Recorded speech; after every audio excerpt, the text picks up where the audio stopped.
Let's color block with the potholder. We're going to make another potholder on our potholder loom. This is an 18 peg loom, and we're going to make the Split Dot Grid Potholder. The Split Dot Grid Potholder makes a unique, colorful design.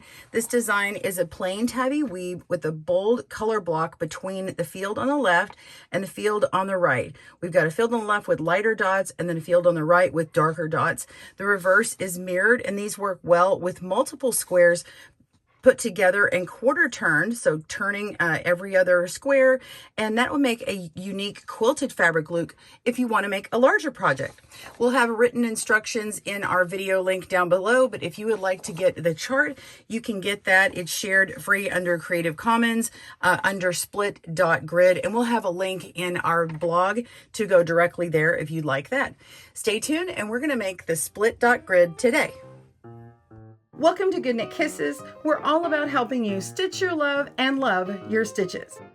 Be sure and click down below for the video links for right and left-handed video tutorials and for the written instructions for this pattern. You're going to need your loom and 18 of each color. So I've got color A in coral and color B in this green, and I've got my crochet hook for finishing off the end, or you can use your weaving tool, whatever works best for you. Grab your supplies and we're going to begin. For the warp, which is the vertical section, we're going to be placing these loops vertically from top to bottom on pegs 1 through 18 as follows.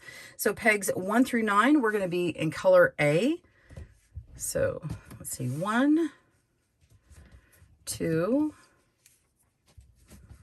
3, 4, 5, 6, 7, 8,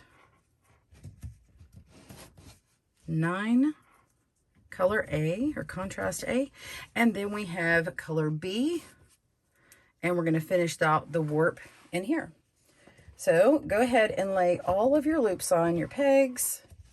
Pause your video as you need, and we'll meet back up for the weaving. And the weaving's very easy on this one, so I think that you're going to like it. Stay tuned and we'll start that.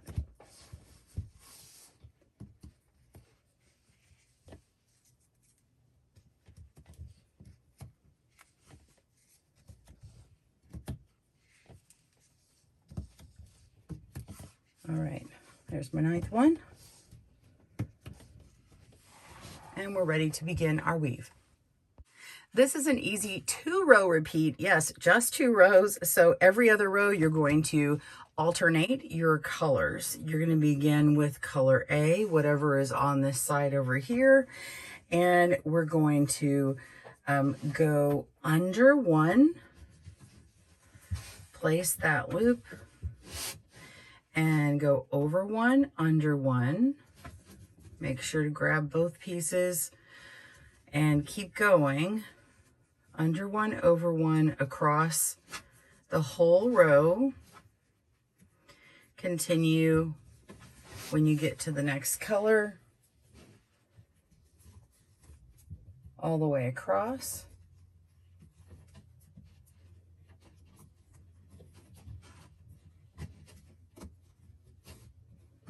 Pop that on, and that is row 1. Row 2, take the opposite color. We've got color B, green. We're going to go over 1, place that, under 1, over, under, and repeat all the way across the loom. So you're going to see these little dots pop up with the contrasting color on the opposite side, and it'll look solid with the same color on that row.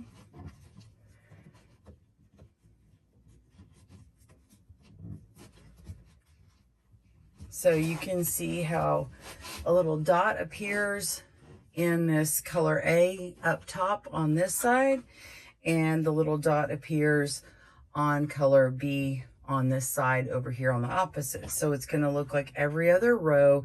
those dots appear. So you're going to continue repeating rows 1 through 2 until you get to the very bottom, and I'll join you for those last few rows and finishing it off if you've never done that before, and show you the final results. So I'm going to go ahead and do some more rows. If you need to pause your video, that's fine too. We're going to go under and over, and you really don't even need to look at your instructions anymore because this is the same every time you use this color. It starts just as the color before it did, so you can just line that up. Pretty simple, just like a regular tabby style. Okay, that's row 1 repeated, and now we need row 2 repeated. So it starts with over and under.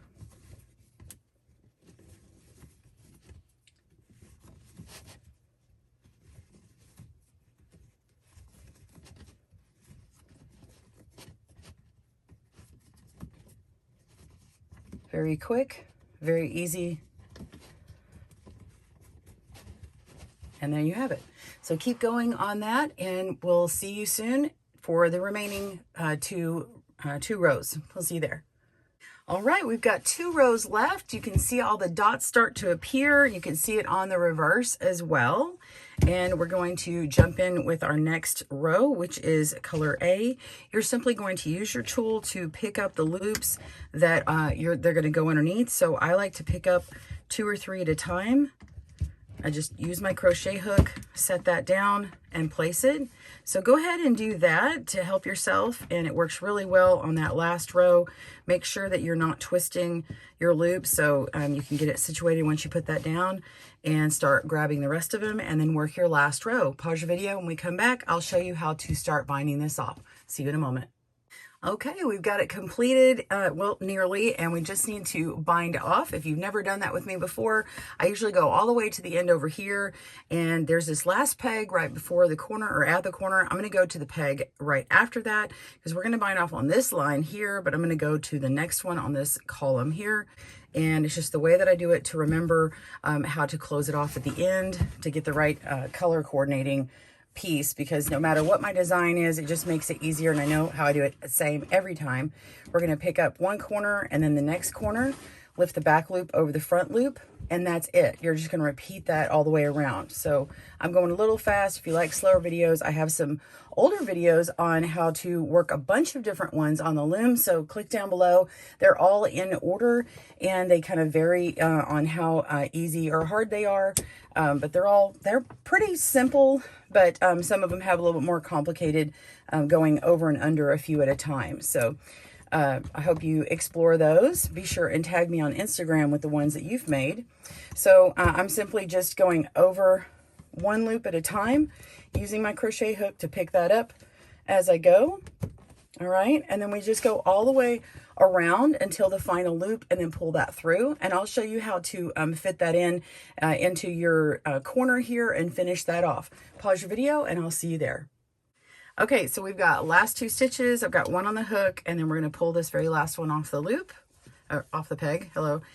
Pull that through, and now we're going to go to that last corner one that we picked up the first time, which is color A. See how it's resting right there? We're just going to put our hook through, pull it through again, and that'll finish it off. Go ahead and tug on each of the corners to hand block it. It's much easier when you still have it on the hook, and that'll straighten that out. Okay, and then we're going to turn this over and pull this loop through. Just go through another loop and pull that through, and we're going to hide it underneath another one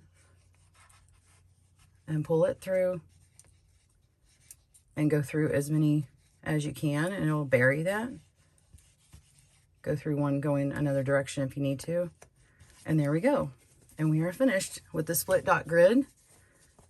I hope you enjoyed that tutorial today on color blocking, and you got the little dots in here. It's a really fun design. Consider making several of them and quarter turn them like this. Put them all together in a big project, and it'll look like a really fun baby quilt.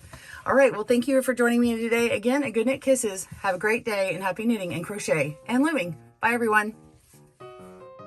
Thanks for joining us today, where we help you stitch your love and love your stitches. See you again soon.